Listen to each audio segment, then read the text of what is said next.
Okay, so for the second review I'm going to look at the old Universe, I think this one was, Cyclonus, and you can see that as with all these things, you know, things improve over time. So first video was filmed against the white backdrop, which I think is probably good from a technical point of view, but I sat there and sort of played with it in front of the camera and I got very achy arms, even though I was only doing it for a couple of minutes, and that's because, like most of the population, I am tremendously unfit and probably little more than a bag of water with hardly a bone or muscle to hold it up. So what I thought I'd do is use the writing desk here as a bit of a backdrop, and hopefully this is going to work quite well. So bit of natural light, that's all today, so hopefully this is going to work. So yeah, so Cyclonus, who was released in the Universe series, that's the sort of second element of Chug, and I have to say that this is one of my favourite figures, so I'm looking forward to doing this. But before we get to him, let's have a think about Shrapnel, or Scrapnel from last week, because first of all, in the video I said that he didn't have any accessories, hence the aftermarket blaster that I bought from him, which isn't true, and I did correct myself because I did mention that he came with Reflector, and there he is, little boy. So, as you might remember, in the old cartoon and the original G1 series, there were 3 of these little sort of Decepticon troopers, and what they did was, you know, I don't know, sort of army builders really, and you could mail away to get them. There was 3, and they each formed a component of a camera. So with the Legends class figures in, he wasn't Cotton Combined, was he actually? Shrapnel? He was Thrilling 30. Anyway, this is awful. So, Thrilling 30, I'm just showing myself up as an ignoramus when it comes to Transformers. So yeah, so Thrilling 30, the Legends class figures all came with a little accessory such as this that could transform into a vehicle, a robot, allegedly, and a gun. And Reflector was no exception. It is one of the worst Transformer robots I think I can remember seeing. I mean, it's got arms. Is that a head? Maybe. It's got eyes, I think. You can just about see them. Pretty awful. And it transforms into a camera, like so. I mean, the camera's not bad. It's got a massive lens on it. But, you know, black lens. Yeah, it's a bit like a camera, vaguely. Looks a bit like one. And then to transform it into a gun, flip out the handle. This is like spring loaded, so the idea is what you do is you go, ta-da! Yeah, that's it. And it sort of has a passing resemblance to the original Shrapnel G1 gun, but it is passing, and it's also massive on him, so it is ridiculous. Absolute piece of rubbish, frankly. But there you go, that's what they do these days, isn't it? To make things more expensive, don't give us articulation or anything of interest, just put a bit of rubbish in there. So there we go. I mean, you know, you wouldn't catch them making a line out of that, would you? Reflector. So the other thing I thought about was whether to have a sort of scoring mechanism, and I did. I was thinking about a podcast, The Penske File, which is a Star Trek review podcast, which is very good, worth checking out in my opinion, and they have a scale of 1 to 5, and I thought that was a perfectly reasonable thing to do. And just to give you an idea of what 1 to 5 might mean, 5 is amazing, 4 is good, 3 is okay, 2 below par, and 1, well, is probably just best avoided. And this little guy, if he was on his own, he'd be a 1, but of course he came packaged with Shrapnel. He's pretty good, so I'd give him, well, I'll probably give him a 2, because he's not the best, Legends figure. It's certainly not bad. It's okay, but there are better. So that's Reflector, and now we can forget about Scrapnel because I don't have the re-release from whatever it was re-released in, so we don't have to worry about that. Let's go back to Cyclonus. And one thing I'm not going to worry about is who became Cyclonus in Transformers the movie, because I don't care. This is one of my favourite Chug figures, so much so that I've got 3 of these, because he's been released quite a few times. I think he's been released 3 times in the West. This is the original version. It was a single carded figure with his accessory, Nightstick, and he was released, I think, twice in box sets, certainly in the Versus set with the old Classics version of Hot Rod, which I do have, and I think another set which it was either a Versus set or it might have been a 3-pack with Galvatron as well. I don't know whether there's any differences between the two, and of course he's been released in Japan, and the Japanese version is very different colouring. In fact, they're all very different in colour, and has lots of lovely chrome on it. So the jet's pretty good, I think. It's sort of space jet. I mean, especially from that angle, that looks pretty sharp. It's got some landing gear on the back and there, which is quite nice. Not something you get these days. And yeah, so from that angle, pretty good. From the front, yeah, it's all right. That looks quite good. Looks like it's got that nice cockpit from the film. Don't know what's going on there. There's nothing there to hold it in, and it does make it, I find, a bit of a mess at the back sometimes. It's a bit. He's getting old now, I suppose, but it just comes apart, and I think it always has done. It's just becoming more noticeable as age takes its toll, as it does on all of us. But he's good. I like him. I've got no affinity for the character particularly. I mean, you know, he was pretty good in the old Marvel UK stories. He was there until he got killed by Shockwave.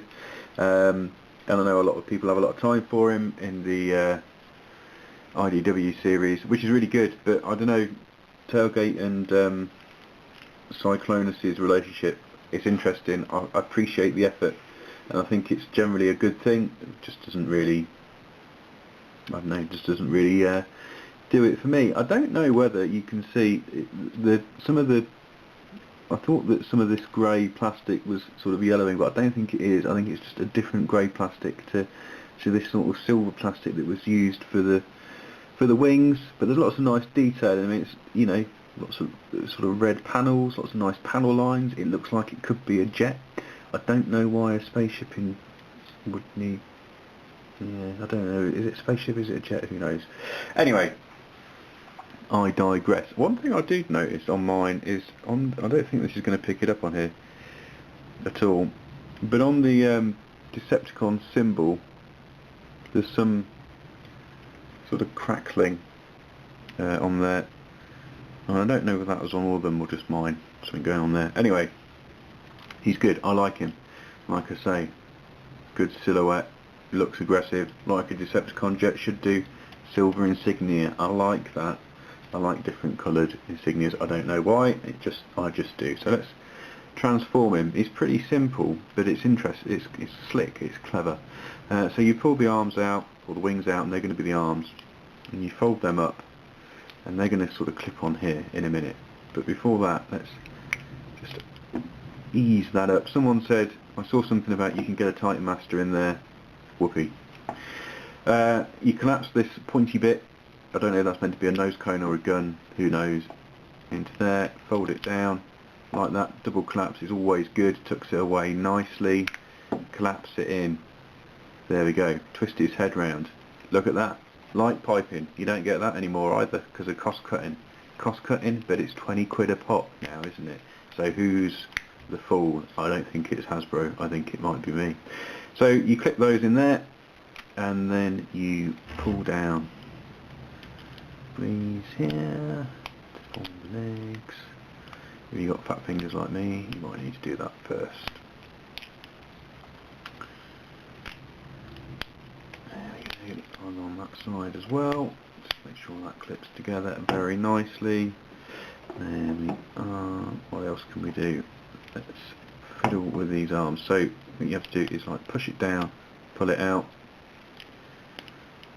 flip his arm, his fist out, no fist hole. Nice little way of keeping the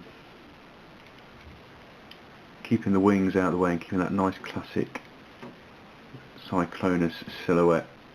Do the same on the other side. Don't get in the way of the lens cap.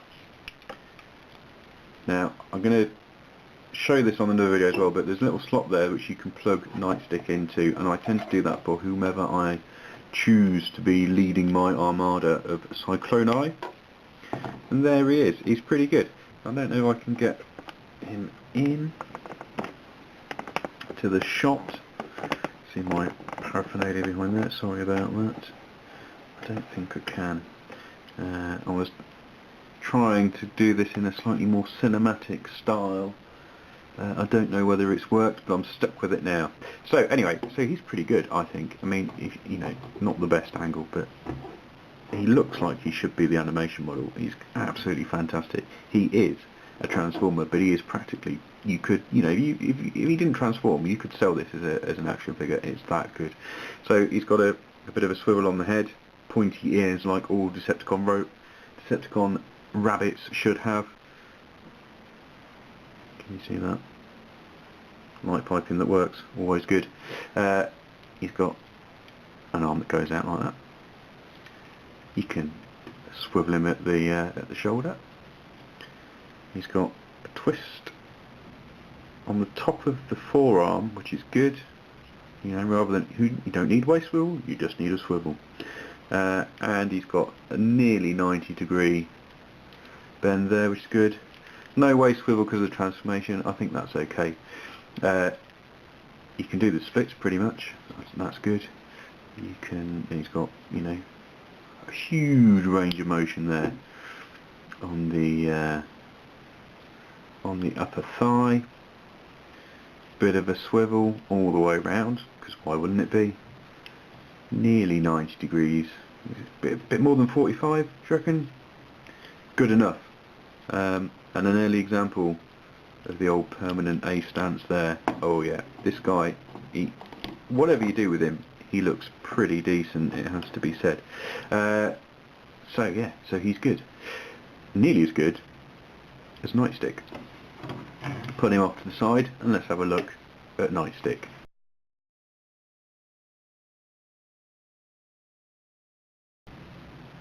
Okay, so looking at Nightstick, there he is, slightly out of focus, but he's quite good for that size. You got the swivel on the shoulder there. There's a bit of an elbow. You can move his legs independently, but they sort of want to do it simultaneously. I mean, compared to this thing, he's pretty good. Anyway, let's transform him back. So you take the barrel out like that. Do that with his feet. I don't really know what that's in aid of. Make him do a horrendous sort of crunch thing. And there it is. It's a gun. And you can give it to Cyclonus. There he is. Looking for all the world like a henchman, which is good because that's what he is. Yeah, so I really like this guy. He's one of my favourites. It's still a cracking toy. You know, if this got re-released now in a, you know, in some sort of format, it works brilliantly well, and really worth picking one up. Probably quite easy to pick up. I have no idea if it is or not. I'm not going to check, so don't take my word for it. But yeah, he's all right. He's alright, Cyclonus. Any chance of a focus, please? No. Take my word for it. He looks the part. He's good. He's Cyclonus. And I'm going to give him... Oh, he's nearly a 5, I reckon, this guy. But I don't want to give a 5 so early on. So we'll give him a 4. He's good. Pick him up.